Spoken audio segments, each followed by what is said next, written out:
Nous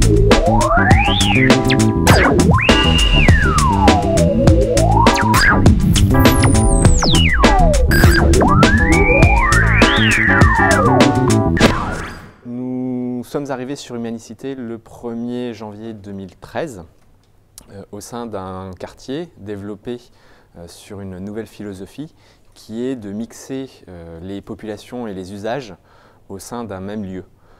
À la fois des personnes avec un handicap, des personnes âgées, des jeunes, des instituts médico-sociaux d'accueil et des personnes en accession à la propriété, des propriétaires, et aussi d'avoir dans ce quartier une visée particulière concernant le développement durable, les transports et la gestion des différents réseaux et utilités. Il y a une volonté d'exemplarité par rapport justement à cette approche sociétale de mise en commun de toutes ces personnes sur un même lieu, de lien social et aussi d'harmonie avec l'environnement et avec, on va dire, l'espace tel qu'il a été conçu. L'opportunité d'aller sur le site Humanicité, c'était à la fois aussi de se rapprocher de l'hôpital Saint-Philibert et de pouvoir s'intégrer aussi avec l'ensemble de ces structures médico-sociales où beaucoup de nos étudiants vont en stage et avec lesquels on a énormément de partenariats qui sont constitués, notamment avec l'hôpital qui est un lieu d'accueil de stage et de mutualisation sur un certain nombre de services. Alors Cogenac là-dedans, on est un bâtiment particulier, on est un des seuls bâtiments d'enseignement du quartier.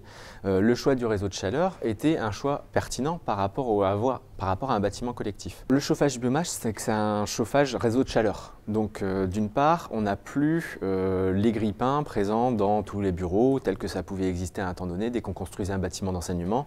Là, un réseau de chaleur, ça permet à la fois d'avoir du plancher chauffant, d'avoir des radiateurs à conduction, et ça peut aussi permettre de travailler en basse température et donc de chercher à faire des économies d'énergie de ce point de vue-là.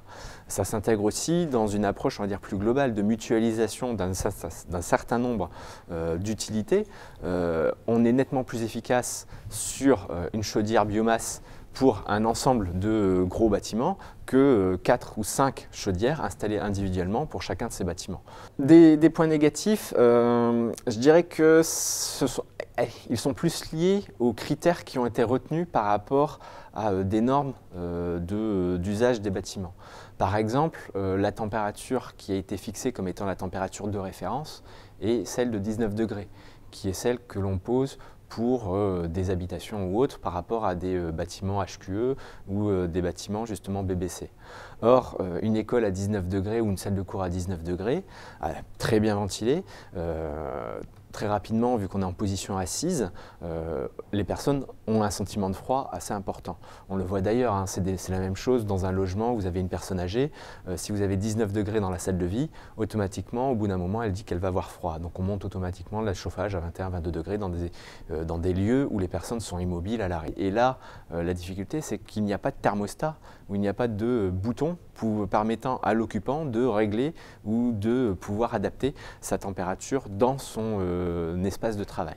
Donc on a dû avoir tout un travail avec les équipes de Delkia en matière de maintenance pour trouver quel était le problème, à quel moment on devait agir. Est-ce que les convecteurs étaient ceux qui étaient les plus adaptés en termes de puissance par rapport à ce qui était prévu initialement? Est-ce qu'on n'avait pas trop de déperdition d'énergie dans certaines zones? Est-ce qu'on n'avait pas des fuites sur certains ouvrants?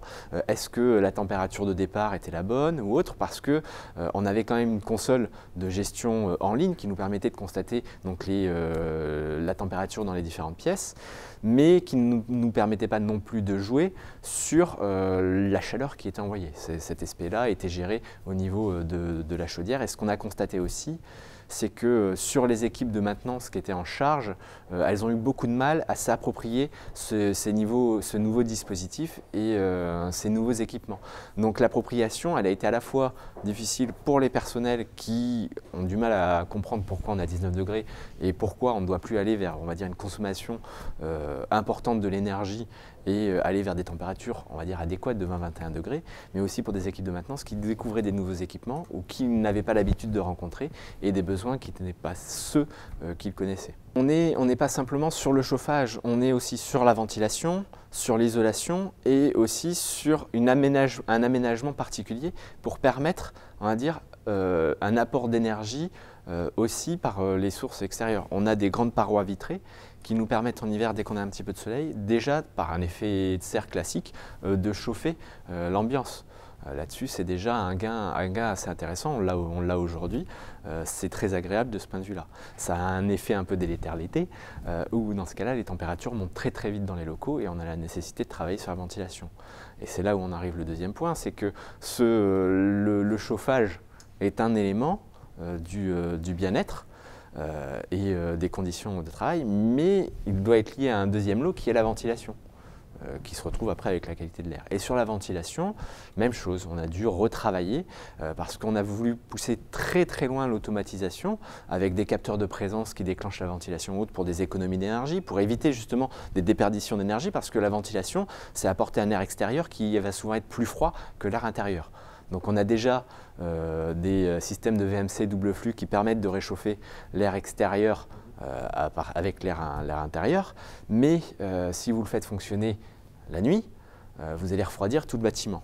Donc le principe était de mettre des capteurs de présence dans toutes les salles et dans tous les lieux communs ou autres pour que ces ventilations ne se déclenchent que quand l'occupant était présent. Alors sur la période de chauffage, on est à la 3e hiver de chauffe et on a enfin trouvé ce qui nous permettait de pouvoir le gérer au mieux.